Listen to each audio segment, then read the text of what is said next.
Muy buenas tardes a todos los presentes. La verdad es que me encuentro muy contento de la gran participación que tuvo esta jornada. Mi nombre es Daniel Olave, soy tecnólogo médico, mención radiología y física médica, parte de la mesa Coltecmed, que buscamos, de cierta forma, entre otras cosas, generar un poco de divulgación científica al respecto, desde tecnólogos médicos, para tecnólogos médicos y también para los futuros colegas que estén participando también de esta jornada. Tal como mencionaba don Nemorino, la idea es que estas jornadas se vayan repitiendo, y así como hoy tenemos nuestros 3 colegas, nuestra próxima semana también vamos a tener otros colegas que vamos a prontamente difundir. Bueno, un poco ahora que la idea es formar una pequeña mesa redonda virtual, obviamente, en donde esperemos que puedan participar, hacer llegar sus preguntas. Yo ya tengo anotadas algunas de los que han hecho llegar también por el Facebook Live que se están realizando. Eh, la primera pregunta la realiza Margarita Kakizane, espero haber pronunciado bien su apellido, me disculpa si no, quien pregunta cuánto dura el virus en ropa, o yo creo que también apunta en general a materiales inertes. No sé si don Claudio Alburquén, que quizás nos pueda ayudar a responder esa interrogante. Se encontrará... ¿Aló? ¿Sí? ¿Me escuchan? Sí, don Claudio. Sí. Mira, como dije yo en mi presentación, esto está en estudio todavía. En el último año han salido hartos estudios, aunque nadie se preocupaba mucho del coronavirus, excepto cuando hubo el SARS y el MERS, ¿ya? Pero eso es relativo dependiendo de la carga. Como dijeron los colegas, el virus tiene, ¿cierto? Una lipídica que es un base eh, susceptible al ambiente. Entonces depende de la carga que envolviendo al virus. Entonces eso es relativo, pero generalmente puede durar fácilmente 10, 10 o 12 horas sin ningún problema. Perfecto. Y eso también nos recuerda siempre como colegas, como profesionales de la salud, el tener cuidado también con el tema de nuestro uniforme, ojalá limitarse a ocuparlos dentro de la jornada laboral y no extenderse en ello, y sobre todo en áreas públicas. Una siguiente pregunta la realiza Sofía Colina, pregunta si es que, bueno, obviamente se sabe o no, cuánto tiempo puede tardar en volver el olfato, que es uno de los síntomas quizás más frecuentes que, con los cuales consultan los pacientes, si que hay alguna noción respecto a esto. Sí, mira, esa pregunta me la han hecho antes. Eh, que les dije yo que el virus infectaba principalmente células de soporte. Ya nosotros en nuestra mucosa olfatoria, ¿cierto? En la parte superior nasal, ahí tenemos receptores olfatorios y las células de soporte, que son las principalmente afectadas, tienen un recambio de 30 a 60 días. ¿Ya? Y se ha visto que en pacientes que han tenido COVID, que han reportado, ¿cierto? Esta anosmia,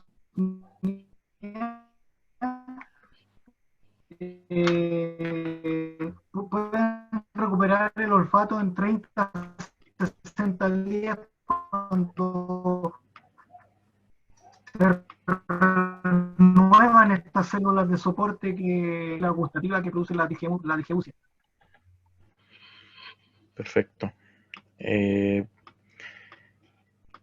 bueno, respecto a eso mismo, yo creo que también no hay como tanta claridad en respecto. Yo al menos en mi experiencia he podido evidenciar pacientes que llevan más de un mes con el síndrome de la anosmia y tampoco recuperan el olfato, y hay otros que a los 2 o 3 días ya lo recuperan. Entonces, la verdad, como menciona don Claudio, creo que ahí hay mucho tema de investigación que probablemente se va a venir después a saber, quizás no ahora mismo, pero después va a ser trabajo para colegas, quizás muchos otros profesionales.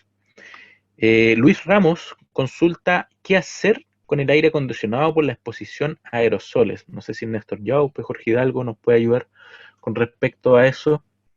Si es que se ha hablado respecto al protocolo, así mantener activo el aire acondicionado o apagarlo.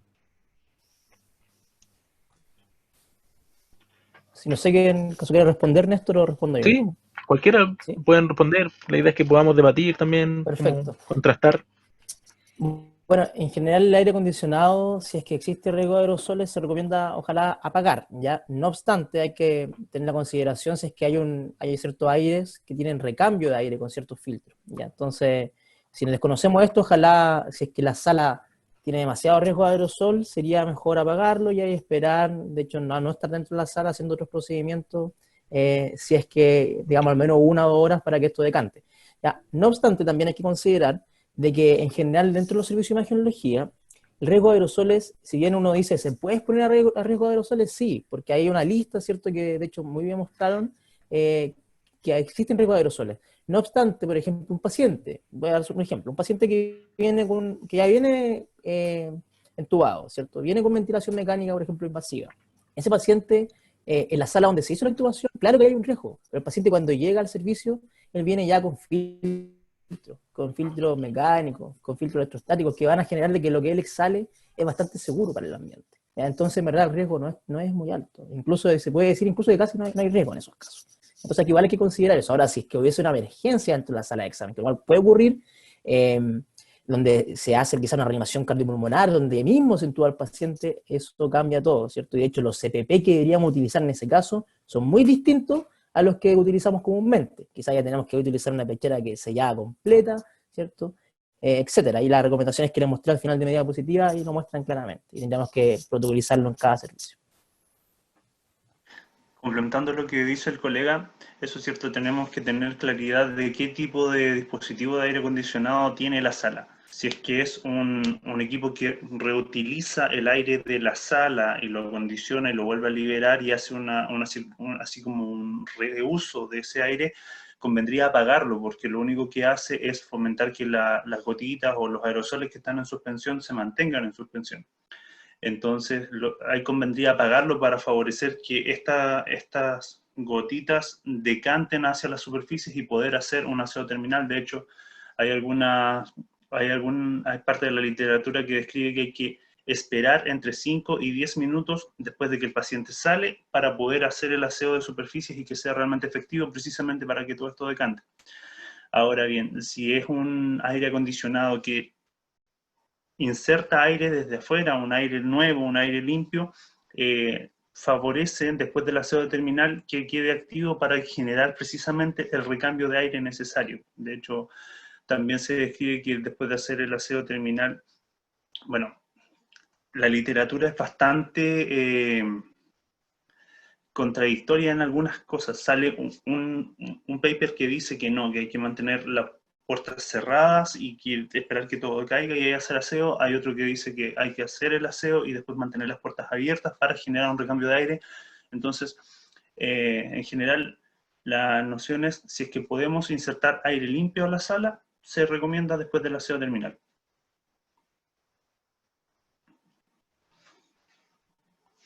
Excelente, en eso concuerdo. Creo que es muy importante que como tecnólogos médicos muchas veces nos limitamos quizá a fijarnos en temas de equipo, pero muy pocas veces nos preocupamos respecto a los sistemas de aire acondicionados que por ejemplo tenemos disponibles en nuestro servicio y que al menos esta pandemia nos viene a recordar que son cosas relevantes, sobre todo por el tema de muchas veces la temperatura que tenemos en la sala, quizás solamente cuando se echa a perder la sala, el aire acondicionado nos acordamos de la existencia de este. Respecto a lo mencionaba también Jorge Hidalgo, nuestro colega, también importante, yo he tenido la oportunidad y puedo compartir mi experiencia de participar en reanimación cardiopulmonar de pacientes COVID y la verdad es que efectivamente, si bien hay que actuar rápido, siempre hay que hacer valer, al igual cuando uno hace RCP quizás en la calle, en algún accidente, siempre tiene que hacer valer primero la seguridad de uno. Es importante que uno se preocupe primero de su seguridad, colocarse los EPP, colocárselos bien, y luego a iniciar una maniobra de reanimación cardiopulmonar de forma siempre segura para nosotros. Ojalá haciéndolo lo más rápido posible, cosa de que el paciente también pueda mejorar o pueda disminuir la probabilidad de secuela. Otra pregunta que nos hace llegar Javier Moraga, lo mencionó por ahí en las presentaciones que consulta respecto a la limpieza de la superficie por donde pasa el tecnólogo médico para realizar el examen. No solamente quizá en el equipo rayos, sino también en ese trayecto o quizá en el lugar de cuando si es que algún colega tiene que revelar algún examen, quizá en ese trayecto también puede pasar a contaminar alguna superficie.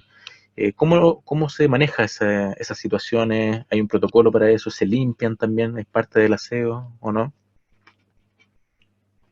No sé quién me puede colaborar con esa respuesta.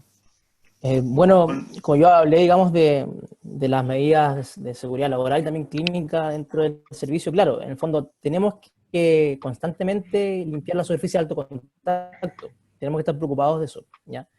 Entonces, en ese sentido, por todos los lugares que estemos pasando, tenemos que preocuparnos de ir desinfectando, de ir limpiando. Ya, estos son medidas transversales. Y son medidas que, de hecho, ojalá pudieran también prosperar en el tiempo cuando pasemos esta crisis sanitaria, ya que no solamente convivimos con el patógeno SARS-CoV-2 dentro de los servicios, sino que hay otros más en donde si hacemos aseos recurrentes, podríamos tener un ambiente más seguro. No sé si eso responde la pregunta Sí, o no requiere un sé. complemento. Néstor también iba a comentar algo. O sea, sí, en realidad es la misma línea, porque se asume que las instalaciones de un centro de salud están con una carga de patógenos que es alta, entonces es de cajón hacer aseo constante o intermitentemente entre las superficies que más se ocupan, entre pasillos y los lugares de trayecto. Y también es importante lo que mencionaba en la presentación, cuando uno llega al turno o inicia la jornada laboral, es importante hacer un aseo de las superficies que ocupó el colega anterior, los mesones, el teléfono, el teclado, porque son superficies de alto contacto en donde pueden quedar restos de secreciones o puede haber una carga viral importante. Entonces, por lo mismo, el colega Jorge Hidalgo mencionaba que uno tiene que ocupar el uniforme clínico y tener zapatos o calzado exclusivo para el trabajo, no moverse con esa ropa y con ese calzado fuera de la institución, porque la carga viral que podemos tener o acumular a lo largo de nuestra jornada de trabajo es alta y son patógenos complejos, no son patógenos que se encuentran normalmente en una comunidad, entonces por eso es importante tener esos resguardos. En cambio, con respecto al aseo de pasillos, es algo que se tiene que hacer constantemente y cada centro tiene que tener ahí regulado, protocolizado con el personal de aseo cada cuánto se hace aseo. Pero es como no solo por la contingencia, sino que porque normalmente hay harta carga de patógenos en esas áreas. Exacto. Claro, sí, me gustaría, no sé si puedo decir Sí, algo sí, más. sí. Me gustaría, en el fondo, probablemente pueden surgir muchas dudas y quiero emitir una opinión al respecto. Yo creo que si nos damos cuenta, ¿cierto? Este virus es bastante contagioso, ¿ya? Que tiene un R0 bastante alto. No obstante, es bastante lábil además. Entonces, esta pandemia nos ha servido para darnos cuenta de que no estamos muy adheridos quizás a los protocolos que deberíamos adoptar siempre para poder mantener un ambiente limpio dentro del área laboral, ¿ya? En ese sentido, si siempre fuéramos limpios realmente, si adoptáramos buenas medidas para la prevención de la infección asociada a la atención en salud, probablemente esto no hubiese sido gran tema, ya que no hubiésemos tenido que acostumbrar, ¿cierto?, a tomar medidas tan distintas. O sea, el tema de limpiar los puestos de trabajo, el tema de tener un buen lavado de manos, el tema de saber ponerse un EPP, cuando estos EPP no solamente lo utilizamos para el SARS-CoV-2, son EPP que antes existían, ¿cierto?, para poder enfrentarse a otros agentes patógenos, que no los vamos a usar bien.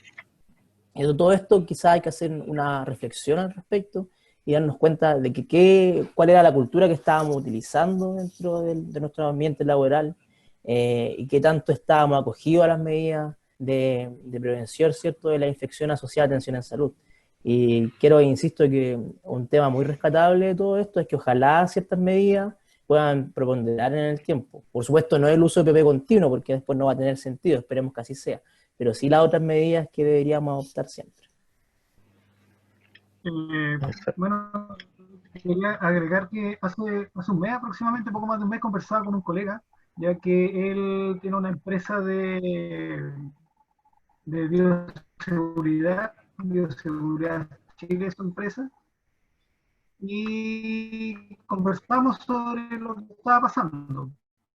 Y en realidad ningún país, nadie estaba preparado y nadie tenía los protocolos así como establecidos para enfrentar algo así, se transmitía tan rápidamente, tan efectivamente, era principalmente para bacterias, ya no se pensaba en virus respiratorios así como el que está pasando ahora. ¿Ya? Como que a todos, si ustedes se fijan, grandes potencias, hablamos de China, hablamos de Estados Unidos, Italia, varios países europeos, España, el colega Jorge, nadie estaba preparado para estas cosas, para enfrentarse a algo así, y ahora en realidad le tomaron el peso a todos los EPP, y de aquí en adelante va a tener que haber una intervención y va a haber que preocuparse siempre de este tipo de infecciones que no pensamos que iba a pasar así como pasó. Exacto, concuerdo con todo en ese sentido, creo que, y tal como menciona Nata Parra, creo que debe ser, que bueno, esto no solamente aplica al área de salud, sino que también aplica a la vida cotidiana, o sea, son medidas que debiésemos tomar algunas, no, obviamente no tan extremas, pero sí el lavado de manos, quizá el uso de alcohol gel en algunos casos, son hábitos que debiésemos tener y enseñar desde las primeras etapas de la vida, cosa que se vuelva un hábito de vida y no sea algo solamente para los profesionales de la salud. Un poco lo que comentan acá en Zoom, Silvana Norero, creo que es, eh, consulta, ¿cómo afecta el virus en las enfermedades crónicas, tipo fibrosis pulmonar o EPOC? Eso como primera pregunta. No sé si don Claudio nos puede ayudar. ¿Aló? Sí, Ahí sí, sí. mira, obviamente que si tengo un paciente que tiene alguna patología de base, ¿ya? Y especialmente pulmonar, va a exacerbar el cuadro. Si yo tengo un paciente, como dice ahí, con fibrosis pulmonar y EPOC, que ya tiene su capacidad respiratoria, ya viene un poco dañado, aunque sea un poco, obviamente con toda esta respuesta inflamatoria y toda esta destrucción celular que provoca el virus, los cuadros se van a exacerbar mucho, ¿ya? Y son pacientes, pueden ser pacientes de riesgo. Y Y la otra, respecto, claro, lo mismo, ¿cómo se explica que un paciente sea asintomático y pueda contagiar el virus? ya, eso depende mucho del paciente, depende de la carga viral, de cuánta destrucción celular tenga, ya, y la respuesta que tenga, porque yo he tenido contacto con varios colegas, o sea, no contacto vía online principalmente, con varios colegas que han sido expuestos a COVID y le ha dado positivo el PCR, se lo han repetido más de una vez y no han tenido ningún síntoma, han cumplido con su cuarentena y no han tenido ningún síntoma. Entonces, acuérdense que estamos hablando nosotros de un virus respiratorio, que era parte del resfrío común, así como el rinovirus, ¿ya? Y lo mismo que pasa con un resfrío común, que a veces en la casa, ¿cierto? En mi familia habían 5 en la familia, habían 3 resfriados y 2 no se resfriaban, ¿ya? Es lo mismo que está pasando con el COV-2, ¿ya? Pero eso no quita que se transmita, porque igual hay multiplicación viral, igual se están produciendo partículas, a lo mejor no lo suficiente para provocar un síntoma, ¿ya? Pero igual se te puede transmitir. Y es el problema, porque si yo estoy asintomático, obviamente me cuido, trato de no infectar a los demás, pero si estoy asintomático, ¿ya? Voy a infectar a los demás sin darme cuenta. ¿Ya? Entonces es común, no puse gráfico acá, pero generalmente de todos los infectados, ¿ya? Más o menos la mitad hace algún tipo de síntomas y muchos no hacen síntomas. Igual pueden transmitir el virus. Exacto. Creo que ahí está el gran desafío y por eso creo que la pesquisa activa es sumamente importante como programa para poder detectar esos casos, sobre todo muchas veces en atención primaria, que puedo contar mi experiencia, pacientes asintomáticos, contacto estrecho, no se realiza el examen y jamás se sabe que en realidad fueron positivos o si tuvieron el virus o no activo en el cuerpo. Continuando, José Cayo, nuestro colega, nos hace 3 preguntas. No sé si lo puede ayudar Jorge o Néstor. Pregunta, ¿se recomienda usar doble guantes como en portátil en el caso de quitarse el primer guante y seguir ocupando el segundo, para no contaminar los disparadores, por ejemplo, al contactar al paciente, después quitarse el guante y ocupar y realizar la radiografía? Eso como primera pregunta.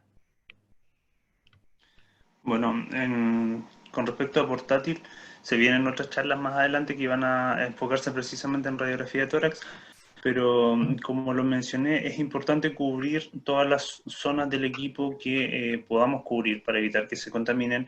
El uso de doble guante es controversial. Hay algunos autores que dicen que sí, que puede ayudar, hay otros que dicen que no, que en realidad no es útil, es como gastar insumos de más, porque terminando la exploración igual vamos a tener que hacer un aseo completo de las superficies del equipo portátil para no llevar patógenos a otra sala o a otro paciente.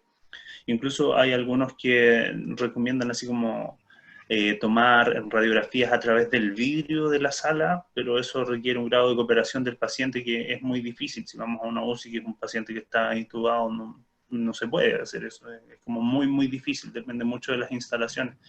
Entonces ahí es bastante variable. En general, el uso de doble guante aporta en el sentido de no contaminar nuestra piel, nuestras manos, pero en realidad no es como tan indispensable o no se ha demostrado que tenga una utilidad relevante, así que, al menos en lo que yo he leído. Además, ¿cuánto tiempo de duración tienen las diferentes mascarillas KN95, normales u otras, que me refiero? Debe ser las quirúrgicas, asumo. No sé si en eso tienen algún conocimiento, o cómo lo hacen en su trabajo, lo recambian constantemente, o por tiempo, o si según se humedecen, etcétera. Bueno, no sé si respondo yo Jorge. o no. ¿Sí? Sí, Adelante. vamos, Jorge. Bueno, si antes de pasar a esa pregunta, igual me gustaría complementar lo otro, quizás reforzarlo, en el sentido de que, claro, los guantes, en primer lugar hay que tener claro algo: el uso de guantes no reemplaza la higiene de manos, por ningún motivo. Entonces, cada vez que vamos a hacer un recambio de guantes, debemos higienizarnos las manos, ¿ya? Y ponerse doble guante, incluso hay personas que usan alcohol gel sobre el guante. El guante es un elemento poroso de todos modos, ¿ya? Que de hecho, si uno lo humedece o mientras más lo utilice, estos poros igualmente se van a comenzar a abrir y va igual a contaminar las manos o el guante que esté abajo. Entonces, usar doble guante en primer lugar más segura de que la superficie que esté abajo se mantenga siempre indemne o siempre protegida, ¿ya? Por lo tanto, concuerdo mucho en de que obviamente es un tema controversial, pero nada va a reemplazar el lavado de manos, nada va a reemplazar el aseo recurrente y la desinfección. Y con respecto a las mascarillas, bueno, también es un tema bastante controversial, en el sentido de que en primer lugar, cada fabricante tiene ciertas recomendaciones para cada mascarilla, ¿ya? O para cada respirador. Dentro de cada hospital, ¿cierto?, el comité de infecciones puede dar ciertas recomendaciones para el uso de las mascarillas que esté comprando, según el proveedor que estén comprando. Lo importante es establecer cuánto tiempo va a ser, cuántas veces puede recambiar, ¿ya? También cuál va a ser el uso extendido máximo, y tener sobre todo claro de que toda mascarilla, por más que el fabricante diga que dure muchas veces, si la mascarilla está húmeda, si la mascarilla está sucia, si la mascarilla se contamina con algún fluido, debe ser recambiada, ya no puede seguir siendo utilizada. Claro, en eso igual estoy completamente de acuerdo con el colega que, por ejemplo, una mascarilla N95 o KN95 que evidentemente pierda el sello, hay que cambiarla, independiente que sea la primera postura o que lleve menos de media hora. Las mascarillas quirúrgicas también, si hay un alto riesgo de que caigan gotitas sobre la mascarilla, si vamos a atender a un paciente que está tosiendo mucho o que está con COVID confirmado, por ejemplo, o con alta sospecha, la recomendación es cambiar la mascarilla quirúrgica, independiente de que sea nueva o recién puesta. Entonces eso se ajusta, depende mucho de cada servicio. Don Nemorino. Daniel, ¿me escuchas? Sí. Mira, en realidad aquí en el chat hay una persona que quisiera, es de la FEMPRUS, y quisiera hacer algunas preguntas, si es posible otorgarle la posibilidad de darle la palabra a él. Sí. Si está presente todavía. Alberto Godoy de FEMPRUS. Hola, ¿qué tal? Muy buenas noches. Mi nombre es Alberto Godoy. Bueno, yo también soy tecnólogo médico de profesión. Trabajo en el hospital de Calama, el hospital Carlos Cisterna. como coordinador del banco de sangre y también soy director del directorio de la FEMPROS de mi hospital. La verdad es que escuché con mucha atención la presentación de nuestros colegas y la verdad que me llena de emoción y orgullo escucharlos porque he participado de muchas reuniones Zoom y esta es una en donde yo claramente me he sentido absolutamente identificado y hablamos de un lenguaje tan similar y tan afín que de verdad que creo que es de verdad un orgullo para mí haber participado de esta reunión Zoom, ¿ya? Mis preguntas van específicamente a don Carlos Alburquerque, ¿ya? Nuestro colega, porque yo he estado investigando harto el tema del COVID y recuerdo haber visto al menos unos 3 estudios diferentes. Uno de ellos hablaba sobre mecanismos fisiopatológicos del SARS-CoV-2, que señalaban que, por ejemplo, una de las dificultades o que llevaba muchas veces al fracaso en el tratamiento con oxígeno o el apoyo ventilatorio, ¿cierto? Tanto invasivo como no invasivo, era que, aparte de todo el cuadro inflamatorio, ¿cierto? Que se generaba por el coronavirus a nivel pulmonar, se generaba también una especie de coagulación de la microcirculación pulmonar. Y esto hacía que los pulmones perdieran la capacidad del transporte de oxígeno a través de esa circulación y a pesar de que se le diera apoyo ventilatorio, el oxígeno no lograba perfundir en los distintos órganos después porque estaba bloqueada de algún modo esta circulación, ¿ya? Entonces yo quería saber si de este estudio o de esta información había ya datos más concluyentes o se había confirmado que efectivamente es otra de las formas fisiopatológicas que tiene el coronavirus de afectar la salud de las personas. En esa misma línea también observé un estudio en algún momento que hablaba de que el coronavirus tenía una gran afinidad para unirse al sitio activo del transporte de oxígeno de la hemoglobina. Y si esto fuese así, como señalaba este estudio, es muy probable que el transporte de oxígeno y el intercambio de gases, tanto a nivel alveolar como a nivel del líquido extracelular, intersticial, perdón, y posteriormente el intercambio con las células también se vería dificultado por esta capacidad que tendría el coronavirus de impedir la unión o disminuir la afinidad del oxígeno por el sitio activo de la hemoglobina.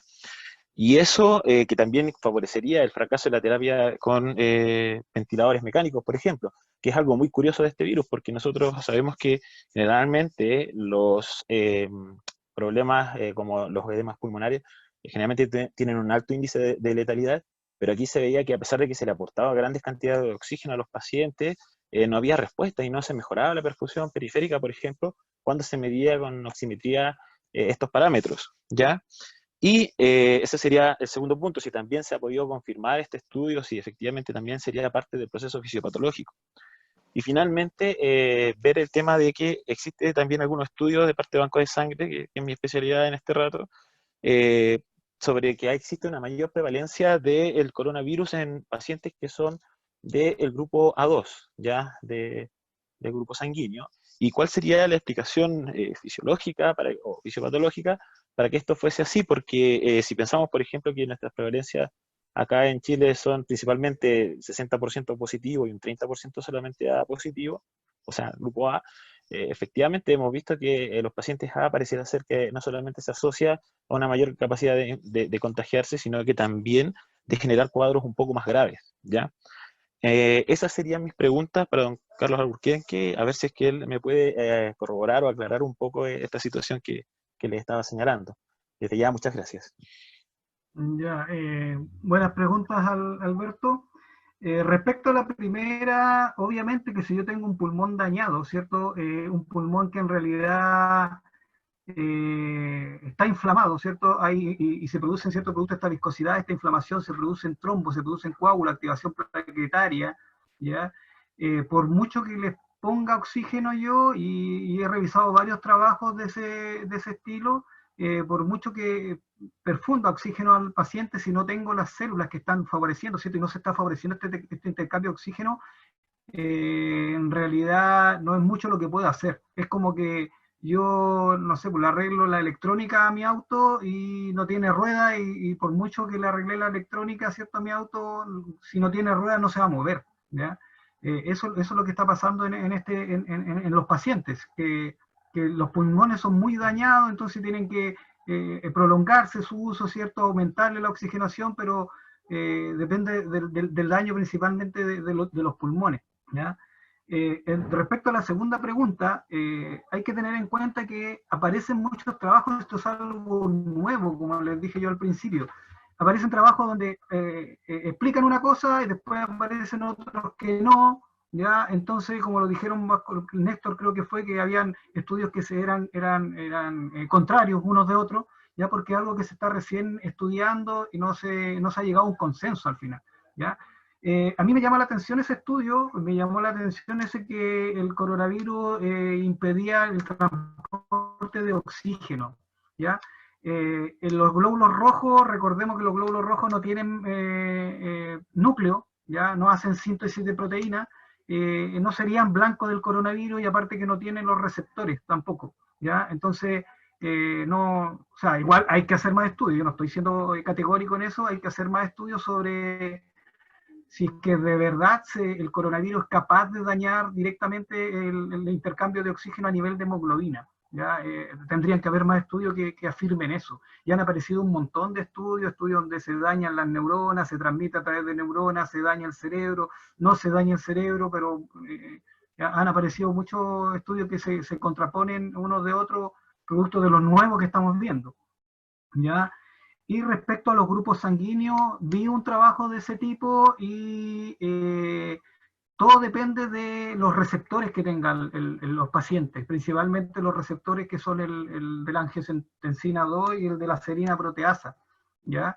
Y si es que hay algún grupo sanguíneo que tuviera más receptores de este tipo que otros, obviamente podría ser más prevalente las infecciones de este tipo. ¿Ya? Algo que se dio, por ejemplo, en el caso del MERS, de esta infección del Oriente Medio, ¿ya?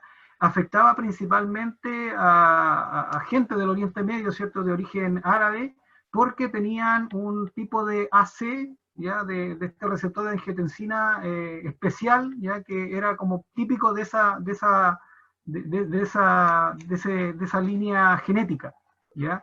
Pero más que eso no te podría afirmar en realidad, Alberto, si es que hay más estudios que validen lo de A2, porque está todo, es como todo noticia en desarrollo. Muchas gracias por la respuesta. Ahí me quedó bastante claro más o menos en qué va el asunto, así que se agradece.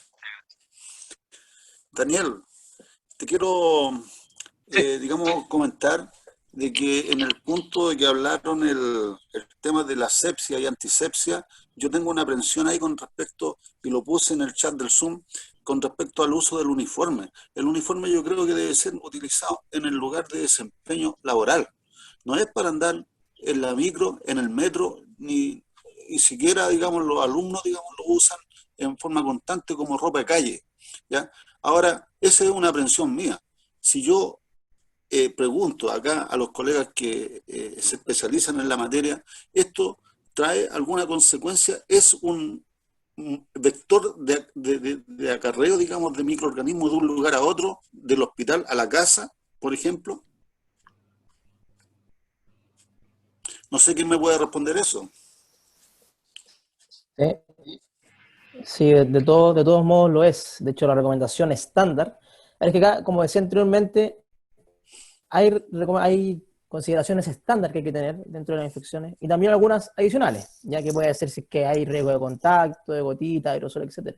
Pero aquí lo estándar está establecido hace mucho tiempo y lamentablemente no se cumple. Y una de las cosas estándar es justamente tener el uniforme de uso y calzado, no solamente uniforme, calzado y ropa de uso exclusivo dentro del hospital, ¿ya? Obviamente para evitar de que uno se lleve ciertos microorganismos a la casa, también evitar que uno traiga a otros hacia el servicio, ¿ya? Por ende tiene que llegar con ropa de calle, cambiarse ahí y después hacer el mismo proceso inverso nuevamente a otro uniforme clínico si es que va a pabellón, por ejemplo. Y después volver a salir y también cambiarse calzado. Esas son las recomendaciones estándar, que lamentablemente no se cumplen en muchos lugares, ¿ya?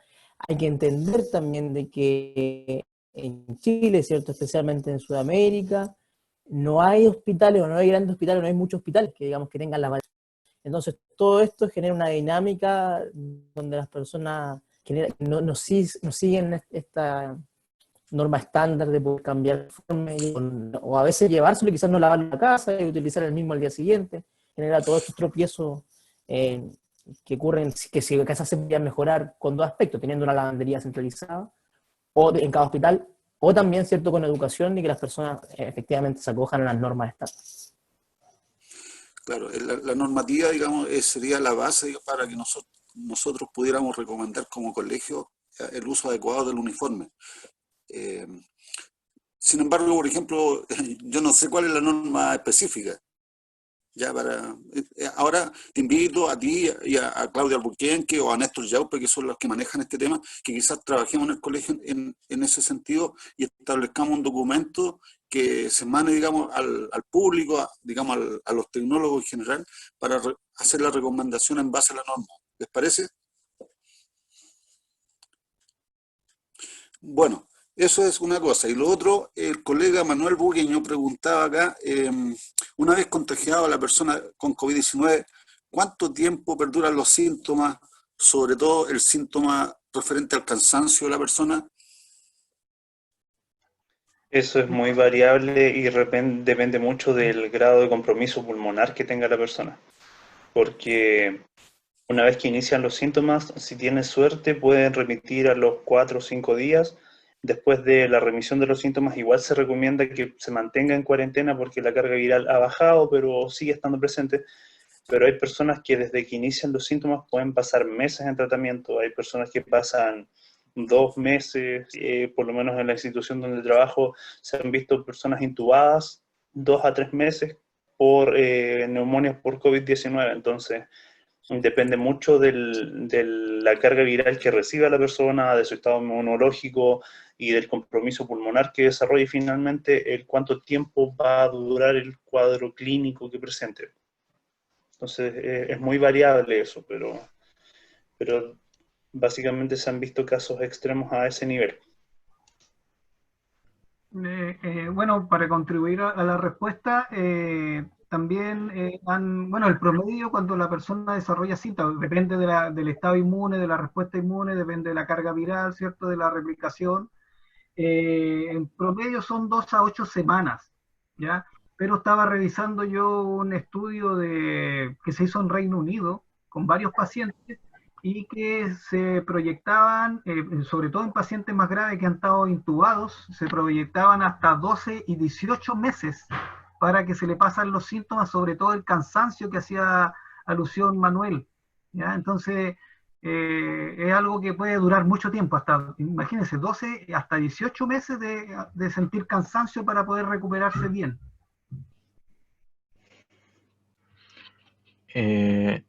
Quisiera, antes de continuar con una pregunta que aquí con Nicolás Yáñez, para que no piense que no lo estamos considerando.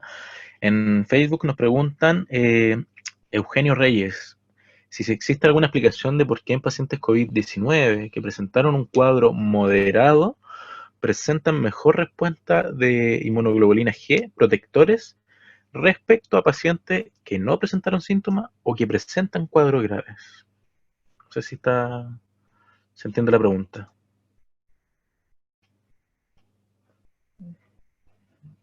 Respecto a la generación de inmunoglobulinas. No sé si don Claudio nos puede ayudar en eso. A ver, ¿me podría leer de nuevo la pregunta? Sí, básicamente, ¿por qué pacientes que presentan un cuadro moderado tienen mejor respuesta de inmunoglobulina G protectores, respecto a pacientes asintomáticos o incluso pacientes graves? De cierta forma, como en qué hay una respuesta mayor de inmunoglobulina G en el organismo. Ya. Mira, hay que tener en cuenta que cuando uno se enfrenta por primera vez a un patógeno, ya se forma inmunoglobulina M, ya esa es como la de respuesta prácticamente innata de respuesta, ya. Posteriormente se forma una inmunoglobulina G que es más específica, ¿ya? Y la formación y la cantidad de inmunoglobulina G que se forme, obviamente depende de la carga viral, depende de la respuesta inmune, ¿ya? Si yo tengo una enfermedad, ¿ya? De hecho, cuando yo me vacuno, busco producir una enfermedad, entre comillas, ya que sea, obviamente, menos fuerte que si es una enfermedad silvestre, ¿ya?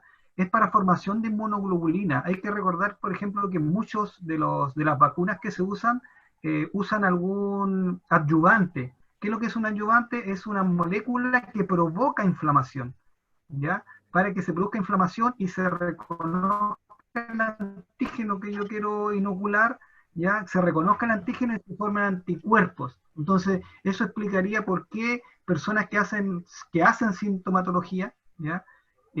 Ya sea moderada o fuerte, pueden producir más IgG que los que hacen una enfermedad asintomática, pero igual producen IgG, ¿ya? Entonces, depende de dos cosas. Entonces, de la carga de mi respuesta inmune, ¿ya? Y del grado de inflamación, ¿ya? De reconocimiento y activación que tengan los linfocitos, principalmente el linfocito T y el linfocito B que producen los anticuerpos, ya a esta carga y a esta infección. Perfecto.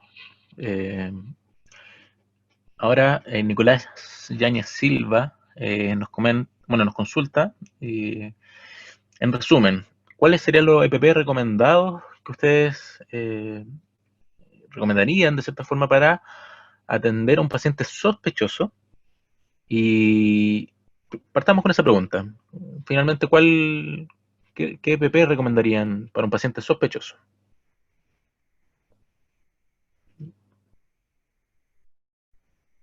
No sé, ¿quién? Jorge, Néstor.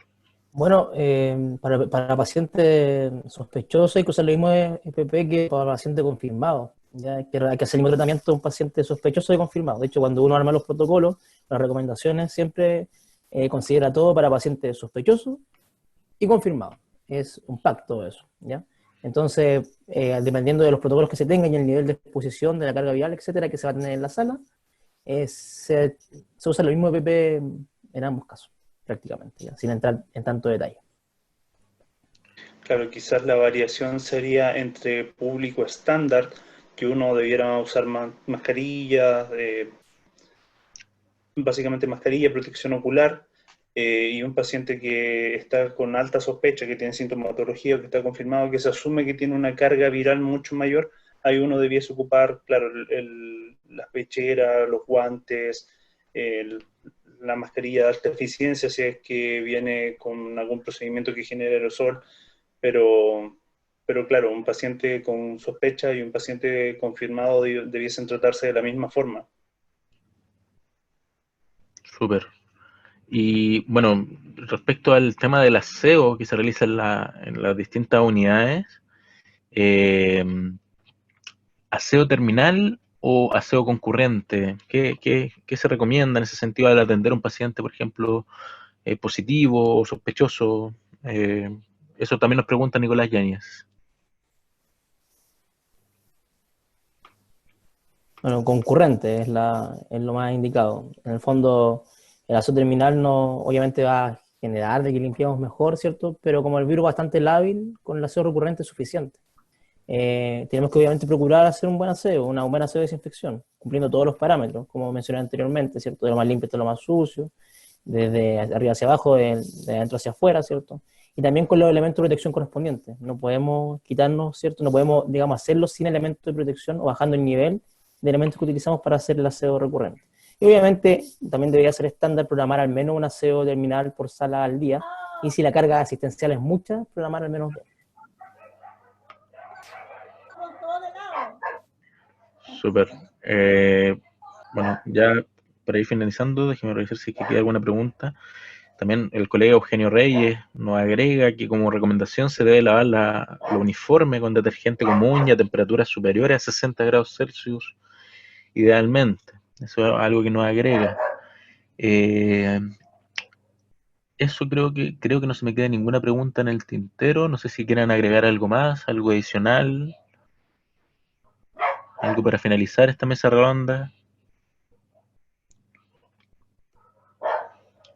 Yo quisiera solamente agradecer al Colegio Nacional y a los colegas que nos ayudaron también con las presentaciones para poder realizar esta primera jornada de la mesa de COVID de Imaginología, y dejar invitados a todos los asistentes para la siguiente, que estén atentos a las redes sociales y a los medios de comunicación oficial del Colegio de Tecnólogos, porque se vienen bastantes jornadas y se vienen bastante buenas, así que eso, dejar la invitación abierta para todos. Súper. Me sumo a lo mismo. El próximo sábado vamos a tener una presentación, una jornada similar respecto ya a radiografía de tórax. Vamos a tener 3 expositores con mesa redonda, la misma dinámica, la idea para que puedan participar y difundir que se va a realizar esto. Más adelante vamos a tener de tomografía computada, ultrasonido, así que se vienen harta actividades entretenidas para que puedan participar y puedan también comentarle a sus colegas para que se unan. No sé si don Claudio, Jorge, quieren agregar algo más. Bueno, yo quiero agradecer la invitación, como les dije al principio. Cualquier cosa que necesite el colegio o cualquiera de los colegas desde el punto de vista microbiológico, que es mi especialidad, no duden en contactarme, estoy para ayudarlos. Y una vez más, reconocer el trabajo que hacen los colegas en la parte asistencial. Yo ya muchos años ya que no hago trabajo asistencial, ya, y reconozco su trabajo y ánimo, sigan adelante, no flaqueen, ya, y cuídense mucho. Gracias. Gracias. No sé si Jorge quiere agregar algo para finalizar. Bueno, también igualmente agradecer por la invitación, agradecer a los colegas también que expusieron, dos charlas muy buenas, y también, por supuesto, si alguien necesita, digamos, alguna ayuda para alguna recomendación en el centro que trabaje, también estoy dispuesto, ¿cierto?, a poder dar las recomendaciones necesarias, aunque siempre hay que tener claro que cada centro puede tener una variación en los protocolos y eso es de uso interno. Excelente, muchas gracias Jorge. Y bueno, yo como tecnólogo médico también quisiera agradecer a los 3 y en general al público. Hoy día tuvimos en algún momento un pic de como 140 asistentes, sumando Facebook y Zoom, y la verdad es que se cumplió con creces la idea que es difundir nuestra labor como tecnólogos médicos, poder compartir experiencias, poder difundir información científica, es algo que nosotros los tecnólogos médicos tenemos la capacidad y no tenemos que limitarnos a hacerlo. Vemos que existen organismos, enfermeras, radiólogos que difunden esta misma información y muchas veces nosotros participamos y uno a veces dice, pero ¿por qué el tecnólogo médico no puede hacer lo mismo? Entonces la verdad es que la idea de esta instancia es demostrar que se puede, que podemos compartir entre nosotros, compartir información. Los colegas también dejan la invitación a que cualquier duda que tengan puedan acceder a ello, y esa es la idea, que seamos colaborativos entre nosotros y siempre con el objetivo de mejorar la salud para Chile, y siento que los tecnólogos médicos en eso tenemos mucho para hacer, y eso es algo que vamos a debatir también en las próximas jornadas que se vengan más hacia adelante. Por mi parte, me despido de todos, muchísimas gracias por las participaciones, al colegio, a los expositores, y ha sido un agrado y espero verlos el próximo sábado y que puedan participar también realizando sus consultas a través del chat. Le dejo la palabra a don Nemorino. Muchas gracias, Claudio. Igualmente, solamente me queda agradecer a los expositores, a Claudio, a Jorge, a Néstor. Excelentes presentaciones, temática muy, digamos, relacionada con la acontecer nacional. Y de manera especial también los invito a que sigamos trabajando no solamente en la mesa COVID, sino que a través del colegio en los departamentos correspondientes. Tenemos los departamentos de todas las especialidades y hay otros departamentos que son anexos, por ejemplo, el de seguridad y calidad de atención del paciente. Tenemos el departamento de identidad de género, o sea, igualdad de género. Tenemos el de relación con el medio, ¿ya? Vinculación con el medio. Entonces, si ustedes quieren participar en los departamentos de especialidades o en otras áreas, están invitados. He visto acá en el chat, en el Facebook, muchas felicitaciones por esta actividad, así que me voy también, al igual que ustedes, muy contento y muy agradecido por su participación. El colegio los espera en la mesa COVID y en los departamentos para que sigamos engrandeciendo nuestra profesión, estimados colegas. Eso es todo por mi parte. Muchas gracias, buenas noches. Adiós, adiós.